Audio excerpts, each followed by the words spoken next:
on the night of my mother's 70th birthday. Surrounded by the kind of suburban Chicago backyard that looked like it had been ripped from a glossy magazine spread with its twinkling string lights draped over manicured hedges and white tablecloths fluttering gently in the evening breeze, while relatives from as far away as Florida and California mingled with plates piled high with catered hors d'oeuvres and glasses of champagne that clinked together like so many fragile promises waiting to shatter. She rose from her seat at the head of the long banquet table dressed in her signature pearl necklace and a tailored dress that screamed old money, even though Dad's real estate ventures had really been more about steady reliability than flashy wealth.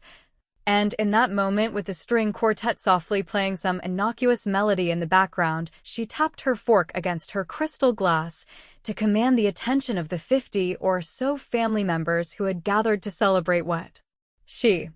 insisted was her triumphant milestone, her voice carrying across the yard with that practiced blend of warmth and authority as she began a monologue about legacy and the hard lessons of family life that sometimes required difficult decisions to preserve what truly mattered in the end. I stood there near the edge of the crowd in my simple black dress that I'd chosen precisely because it didn't scream for attention like the outfits worn by my cousins who had flown in just for the free booze and the chance to network with uncles who might offer job leads.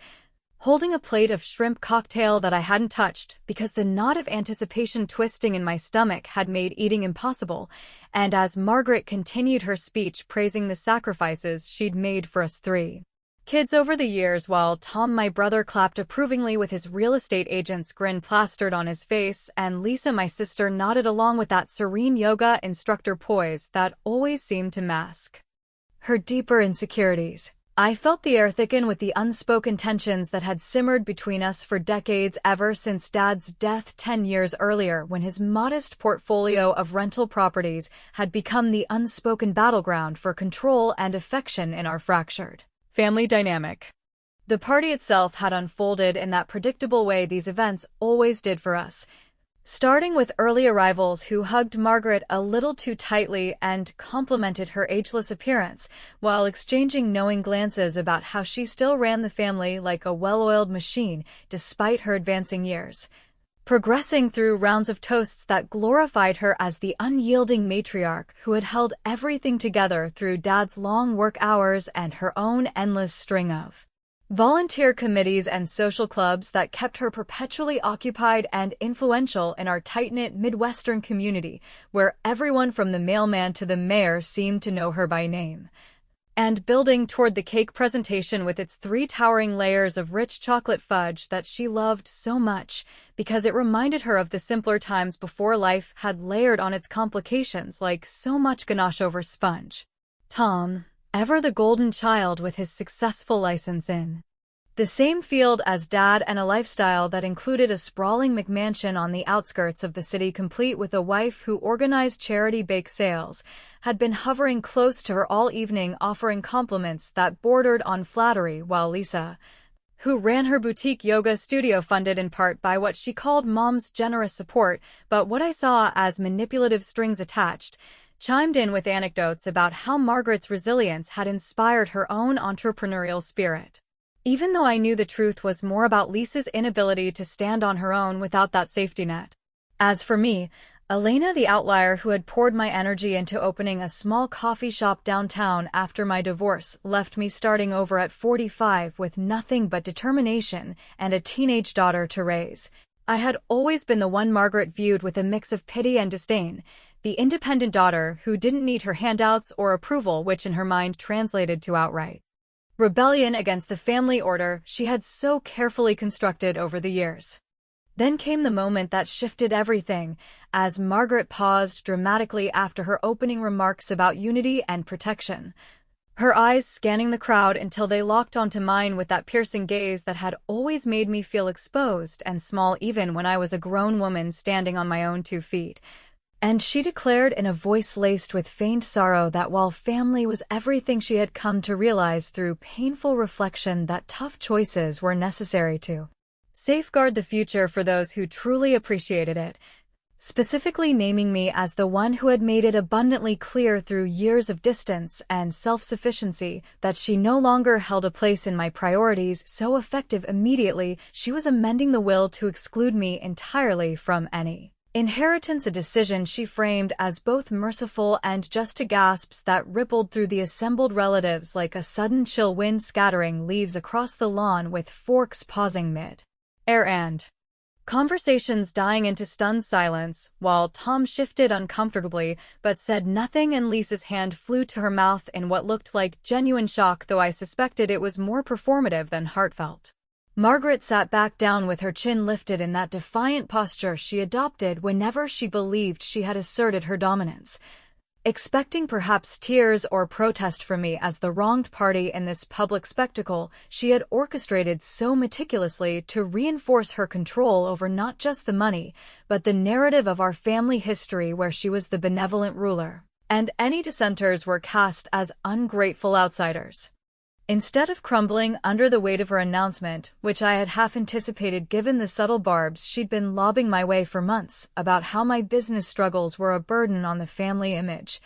I set my untouched plate aside on a nearby table and walked steadily through the parting crowd toward her with measured steps that belied the storm raging inside me, fueled by years of swallowed resentments and quiet preparations I had made in anticipation of exactly this kind of betrayal. Stopping just close enough to meet her eyes directly before offering a smile that was wide and unforced, the kind that conveys absolute confidence rather than defeat, and saying in a tone loud enough to carry to the edges of the gathering that it was perfectly fine and didn't matter in the slightest, because she wasn't in control of what came next anyway, a statement that landed like a perfectly timed punchline in the midst of the tension, causing a few awkward chuckles from the more perceptive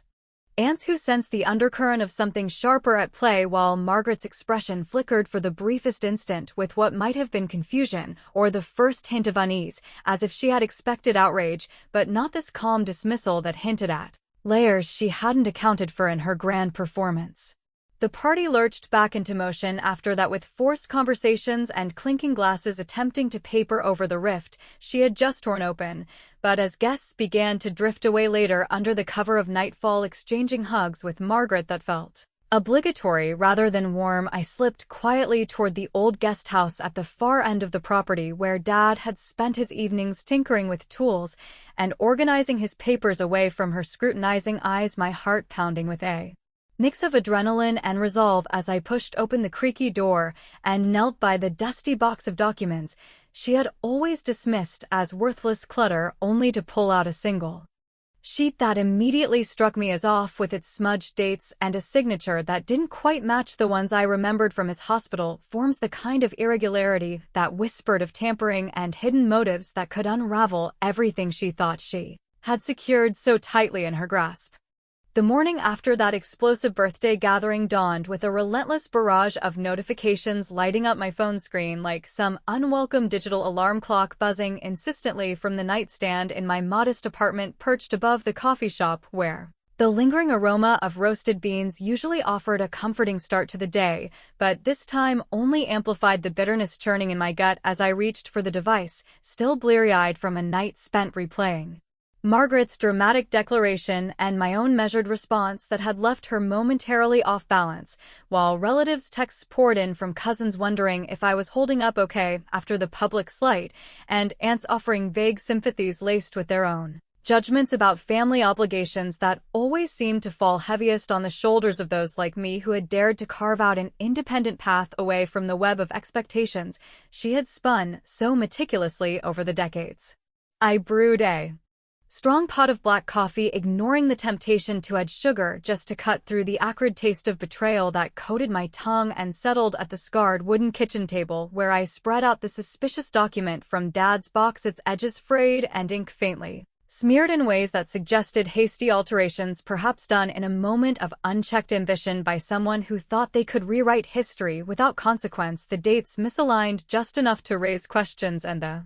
notary seal from Margaret's favorite estate planner stamped unevenly as if applied under duress or distraction, which only fueled my suspicion that this was no mere oversight, but a calculated move to bury whatever provisions Dad had quietly made for me In his final months, when his health had deteriorated rapidly and his voice had grown too weak to challenge her growing influence over the family's modest real estate holdings, those rental properties scattered across the Chicago suburbs that generated a steady, if unremarkable, income stream capable of securing futures, if not lavishly, then at least reliably. Before I could even finish my first cup, the calls started rolling in, with Tom leading the charge, his number flashing on the screen, accompanied by a voicemail that played automatically in his polished real estate agent's tone, laced with feigned brotherly concern that couldn't quite mask the underlying urgency, as he urged me to reconsider my stance from the night before, explaining how Mom was utterly devastated by my flippant dismissal and that a simple apology might smooth things over before the damage became permanent, especially since the will amendment was still fresh and reversible if I showed the right amount of remorse, a notion that nearly made me snort into my mug, because remorse for what exactly? Standing up for myself after years of her subtle erosions of my confidence, from criticizing my choice to divorce that unreliable husband who had left me with nothing but debts and a teenage daughter to raise on my own, to undermining my coffee shop venture by spreading whispers among her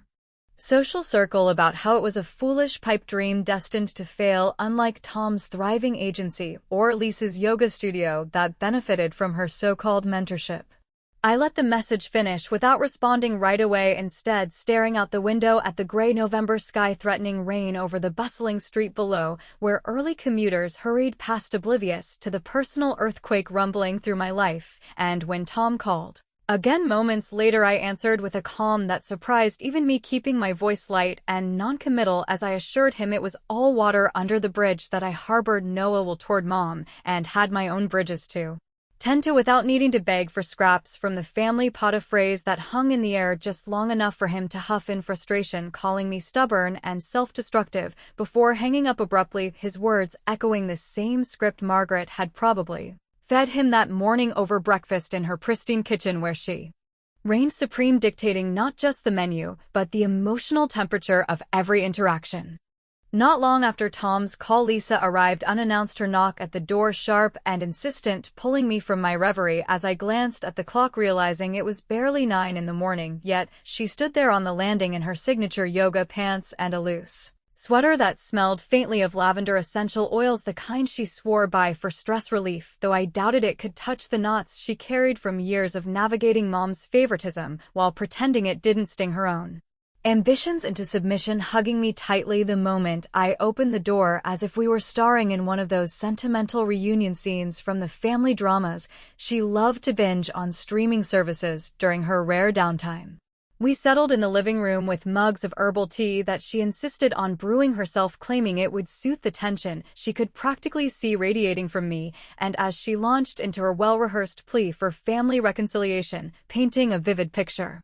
of how Mom's decisions stemmed from a place of tough love meant to teach me the value of unity rather than outright rejection, while emphasizing that my perceived attitude over the years had pushed her to this extreme measure. I nodded along, absorbing the words, but inwardly rolling my eyes at the selective memory that conveniently omitted all the times Mom had played us against each other, doling out praise to Tom for his conformity and subtle digs at me for my independence, which Lisa had always sidestepped by aligning herself just enough to secure her own position without fully committing to the fray. As she continued her monologue, weaving in anecdotes about shared childhood memories that glossed over the sharper edges of our upbringing, I felt a spark of that wry amusement that often surfaced in these moments, the kind that made me want to point out the irony of her lecturing me on appreciation while living off the very support system she now defended so vigorously. And that's when the idea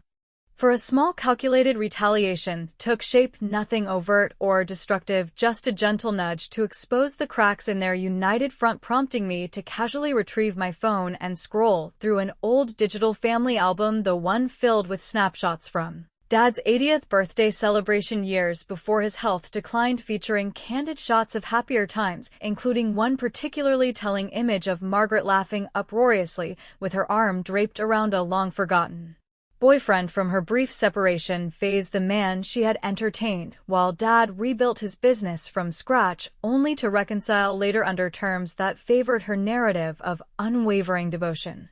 With faint nostalgia, I zoomed in on the photo and shared it impulsively to our extended family group chat, captioning it innocently as a throwback to when love felt uncomplicated and wishing Mom a belated happy birthday in a tone that dripped with subtle irony, the kind that only those who knew the backstory would catch, while others might simply see it as light-hearted reminiscing. And as Lisa's phone began to vibrate with incoming replies from the chat, her expression shifted from conciliatory to wary, glancing at the screen and murmuring something about how timing could be better, but I just shrugged, offering a dry quip about how some histories have a way of resurfacing like stubborn weeds in a well-manicured garden, especially when the gardener has been too busy pruning the branches that don't fit the desired shape.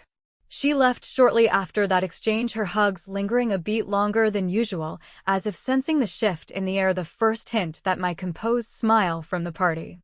concealed more than passive acceptance. And as the door clicked shut behind her, I returned to the table, poring over the tampered document, once more tracing the irregularities with a fingertip that trembled slightly from the adrenaline of that minor victory, which felt satisfying in its wit, like slipping a thorn into the bouquet without anyone noticing the prick until later, when the relatives' questions started flooding in and Margaret no doubt fielded them over her mid-morning calls, stewing in the discomfort of her polished facade, beginning to chip away under the weight of unearthed truths she had long buried. The real jolt came that afternoon as the shop's lunch rush tapered off and I wiped down counters slick with spilled lattes, counting the meager tips that barely covered the month's utilities. My phone rang again, this time with an unfamiliar number from the city's outskirts. And when I answered, a gravelly voice introduced itself as Frank, the paralegal from Dad's old real estate firm who had handled the paperwork during his final years. His tone measured, but urgent, as he referenced overhearing the birthday drama through mutual acquaintances and asked pointedly if I still possessed those personal letters Dad had entrusted to me in his last coherent days, the ones filled with his handwritten notes about providing for each of us according to our strengths rather than Mom's preferences, a detail that sent my mind reeling back to bedside conversations in the hospital, where he had whispered assurances about fairness amid the beeps of monitors and the sterile scent of antiseptic, promising that his wishes would protect me from the imbalances he saw brewing. Even then, Frank refused to elaborate over the phone, citing confidentiality, but insisted on an in-person meeting within the next day or two before any probate proceedings could lock things in place, his words laced with an undercurrent of caution that suggested the stakes were higher than just inheritance, perhaps involving discrepancies that could upend the entire arrangement if not addressed swiftly. And as I hung up staring at the document's faded lines, my pulse quickened with a mix of hope and dread, realizing that if this was the leverage I had hinted at during the toast, Margaret's theatrical disinheritance might soon reveal itself as the opening act in a reversal she could never have anticipated. But the nagging question lingered like a shadow, lengthening across the floor. Who else might know about these letters? And what if Tom or Lisa got wind of the meeting before I could secure my position in this escalating game of trust and deception? Just a couple of days following Lisa's unexpected visit that had left the air in my apartment thick with the scent of her lavender tea and the undercurrent of unresolved tensions bubbling just beneath our strained conversation, I found myself navigating the rain-slicked streets of Chicago in my reliable old sedan, the wipers slapping rhythmically against the windshield as I headed toward that nondescript lawyer's office tucked away on the city's frayed edges, where the buildings leaned into one another like weary old friends, sharing too many secrets over flickering neon signs that promised quick divorces and bankruptcy relief. Though in my case the promise lay in uncovering truths long buried under layers of family pretense and manipulative revisions to Dad's intentions. The drive gave me time to mull over the tampered document, still folded carefully in my glove compartment, its irregularities gnawing at me like an unsolved puzzle from one of those late-night detective shows I sometimes watched to unwind after closing the coffee shop, where the day's earnings were tallied under harsh fluorescent lights, and the solitude allowed my mind to wander through the what-ifs of this escalating conflict with Margaret, whose birthday spectacle had not only humiliated me publicly, but also ignited a fire of resolve that burned steadily despite the moral qualms flickering at its edges about whether dragging these skeletons into the light would fracture the already tenuous bonds with my siblings or turn me into the very antagonist she had painted me as in her dramatic announcement. Frank was waiting when I arrived, his wiry frame silhouetted against the cluttered desk piled high with manila folders and outdated computer monitors, the kind of setup that spoke to decades of handling the unglamorous side of estates for folks like Dad who had built their lives on practical investments rather than high-stakes gambles, and as he gestured me into a creaky chair with a nod that conveyed both sympathy and professional detachment, he confirmed my deepest suspicions, laying out the evidence with the precision of someone who had seen too many family dramas unfold in sterile conference rooms like this one. He explained that the document I had unearthed wasn't merely altered, but outright forged, a deliberate act likely perpetrated by Margaret in the vulnerable weeks following Dad's first major heart episode, when his judgment had been clouded by medications and fatigue, allowing her to insert herself as the sole executor and redirect the bulk of the rental properties away from the equitable split he had envisioned in his original codicils, those quiet amendments drafted during lucid afternoons in his study, where he had confided in Frank about wanting to reward each child's unique path, with Tom receiving guidance for his agency, Lisa support for her wellness pursuits, and me the seed capital to launch my independent venture, because he recognized in me the same stubborn drive that had pulled him through his own early business struggles without relying on handouts or favoritism. Margaret's intervention had come swiftly after that, her notary connections and persuasive charm turning what should have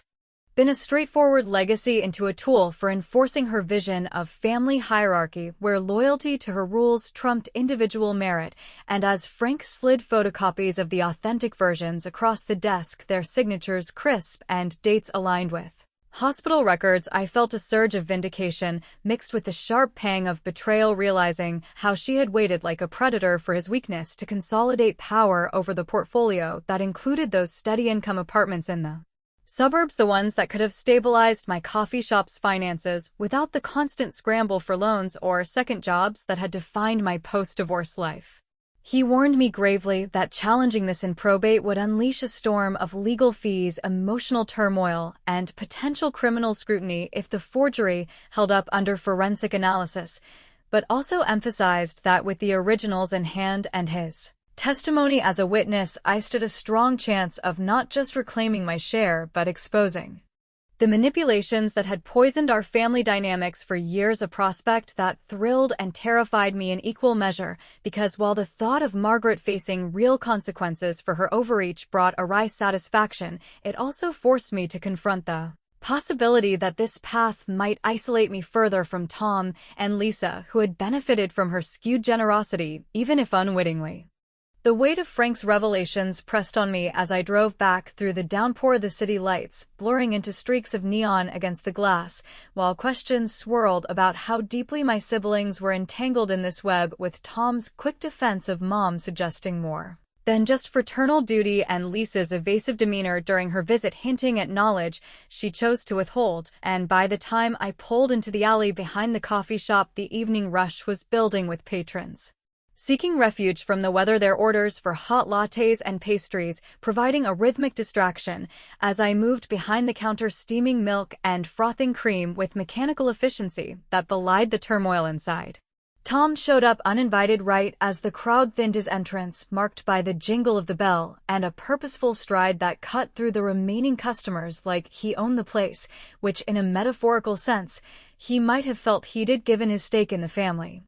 assets, forcing me to set aside the espresso machine and face him amid the aroma of fresh grounds and the hum of the grinder as he launched into an accusation laced with urgency about how I needed to abandon whatever foolish scheme I was cooking up because Mom was already consulting her own lawyers to formalize the will changes, and any resistance from me would only escalate things into a messy court battle that none of us could afford, especially not with the holidays approaching, when family gatherings should focus on unity rather than division. His words carried that familiar salesman polish, but underneath lurked a desperation I hadn't heard before, the kind that came from someone who stood to lose more than just a sister's favor if the truth came out. And as the argument heated up, with him leaning over the counter, his voice rising to echo off the exposed brick walls, I slipped my phone from my apron pocket, activating the voice recorder discreetly while feigning outrage at his implication That I was the selfish one stirring up trouble when in reality it was their complicity in Mom's narrative that had enabled this charade for so long, capturing every incriminating detail from his boasts about the inheritance splits to his casual admissions of overlooking the paperwork irregularities, because after all, family came first, a sentiment that rang hollow coming from the brother who had always prioritized his own comfort over equitable support.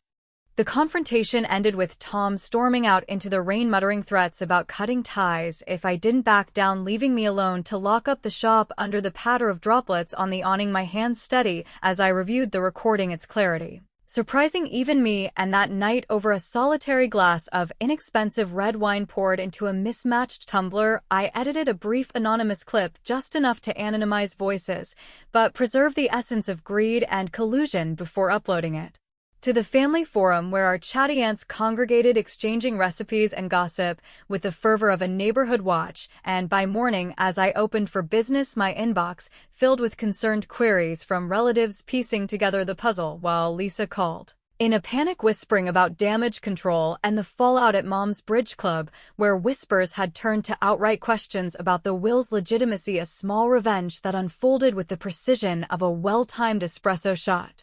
Bitter on the tongue, but invigorating in its wake, especially as I pictured Margaret's composure cracking like fine china under the pressure of scrutiny she had long evaded through charm and deflection. Yet as the day's tasks pulled me from one counter to the next, grinding beans and chatting with regulars about the weather, the satisfaction ebbed into introspection, prompted by a deeper dive into Dad's box of papers that evening, where amid yellowed tax forms and faded receipts, I unearthed a series of personal letters in his looping handwriting addressed to me with instructions to open only after his passing, each one a testament to his quiet wisdom about navigating life's imbalances and standing firm against those who sought to diminish your light. But one passage in particular caught my eye, warning to watch for the shadows in the family. Not everyone reveals their true colors until the stakes rise, a cryptic note that sent chills through me as I connected it to Lisa's recent defensiveness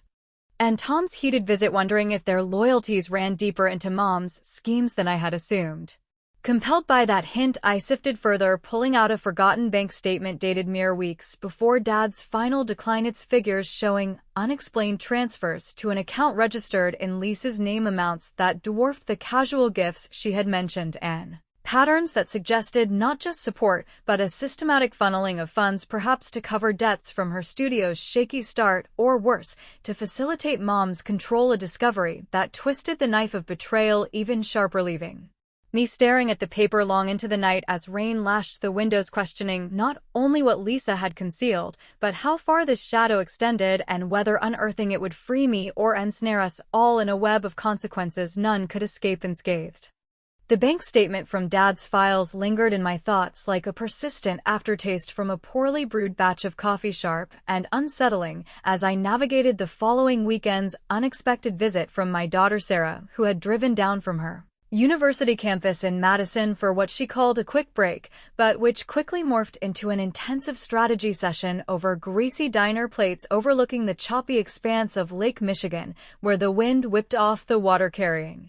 the faint chill of impending winter and the salty tang of the lake that always reminded me of family road trips from my childhood, when tensions had been simpler, just between Dad and Mom, without the added layers of adult resentments and financial entanglements that now defined our interactions. Sarah, 22, with her sharp wit inherited from Dad and a no-nonsense demeanor honed by balancing part-time jobs with her graphic design studies, sat across from me in the vinyl booth, her eyes widening as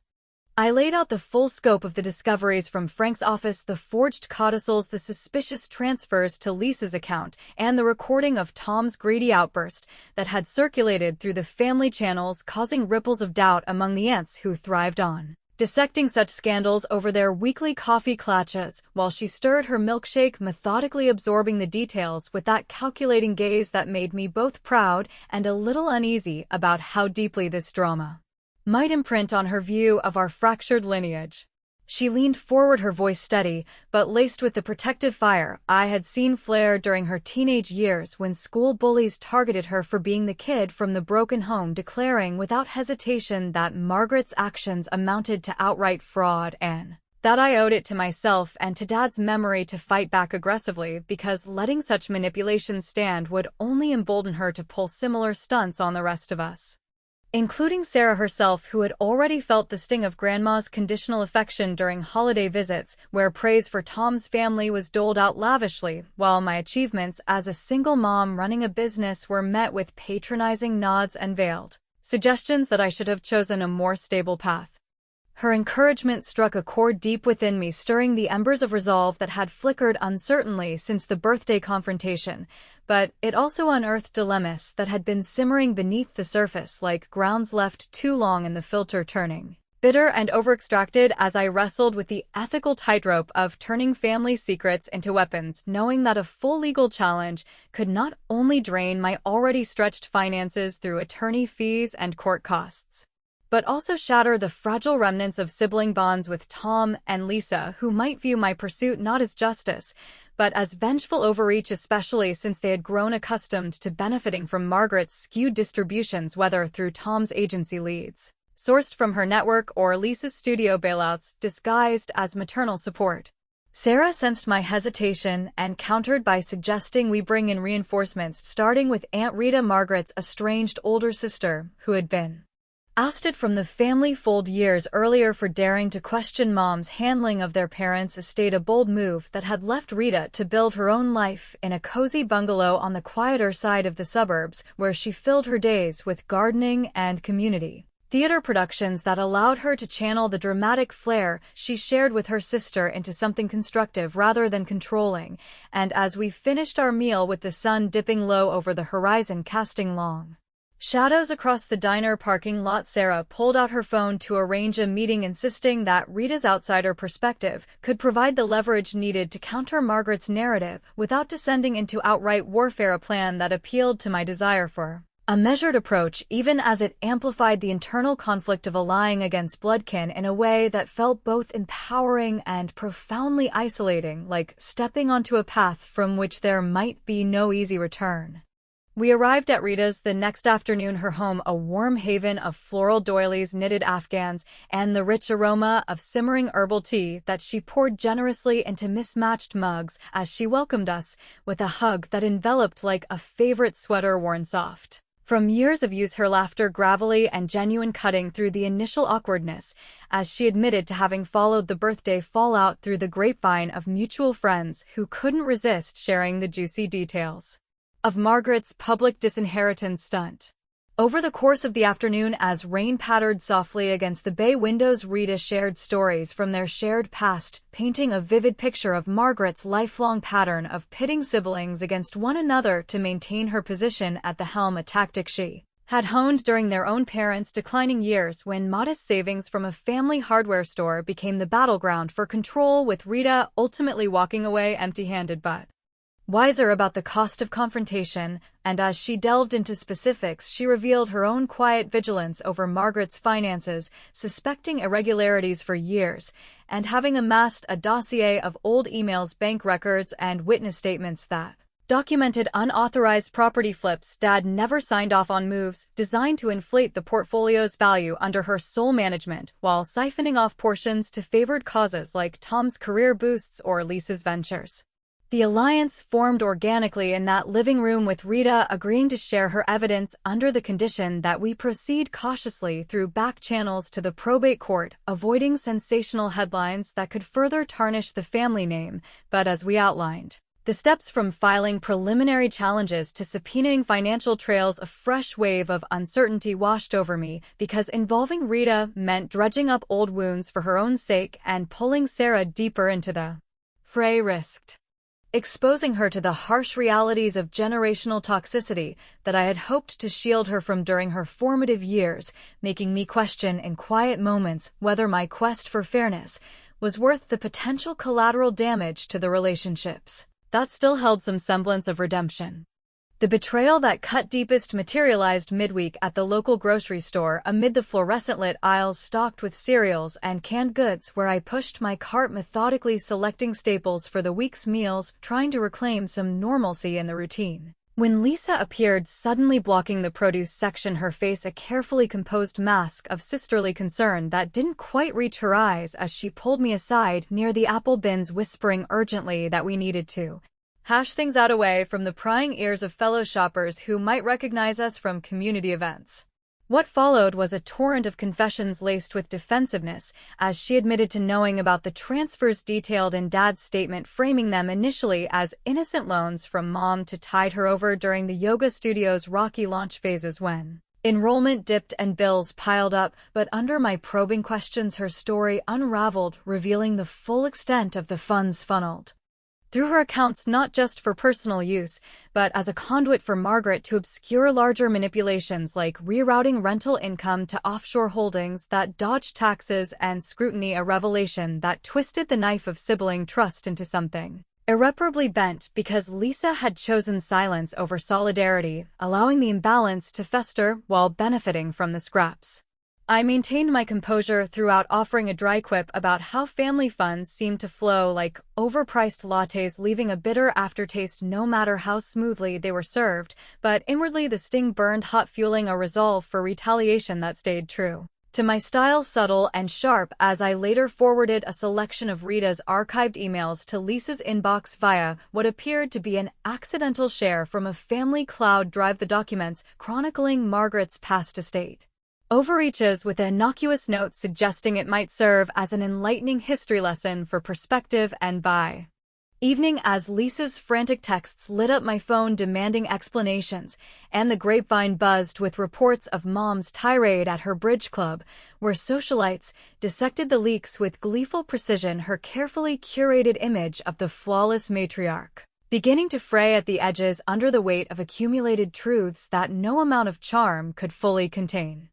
That orchestrated slip brought a fleeting sense of witty justice, like adding just the right dash of cinnamon to temper an overly bold brew, but it also heightened the atmosphere of impending reckoning, especially when an unmarked envelope arrived at the coffee shop the next morning, slipped under the door during the pre-dawn hours before I unlocked for business, its plain white surface devoid of any return address, but the typed message inside terse and threatening, warning me to cease meddling in the will or risk my own hidden indiscretions being dragged into the light, a vague illusion that sent my heart racing as I scanned the empty street outside, wondering who had penned it and what personal skeletons they might unearth from my past, like the messy details of my divorce or the lean years when I had borrowed from shop funds to cover Sarah's tuition, a bluff perhaps, but one that amplified the uncertainty swirling around the upcoming will reading scheduled for Friday, just days away, with allies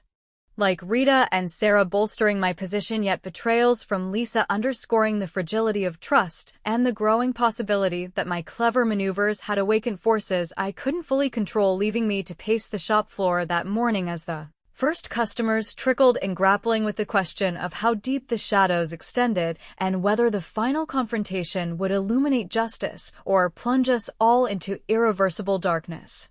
Friday morning broke with a deceptive calm, the kind that settles over Chicago before a lake-effect storm brewing invisibly offshore, as I dressed carefully in a tailored blouse and slacks that struck a balance between professional resolve and understated defiance. Before heading to the lawyer's conference room in the heart of the downtown loop, where the air carried the faint mustiness of polished oak paneling and the weight of unspoken histories pressing down like the low ceiling above the long mahogany table set for what promised to be the pivotal reckoning in this saga of familial deceit and reclaimed autonomy. Margaret had chosen the venue deliberately, a sleek firm far removed from Frank's modest outskirts office, one that catered to her social circle of bridge club confidants and country club acquaintances, ensuring the proceedings unfolded in an environment that reinforced her self-image as the composed matriarch overseeing a minor correction rather than a confrontation with the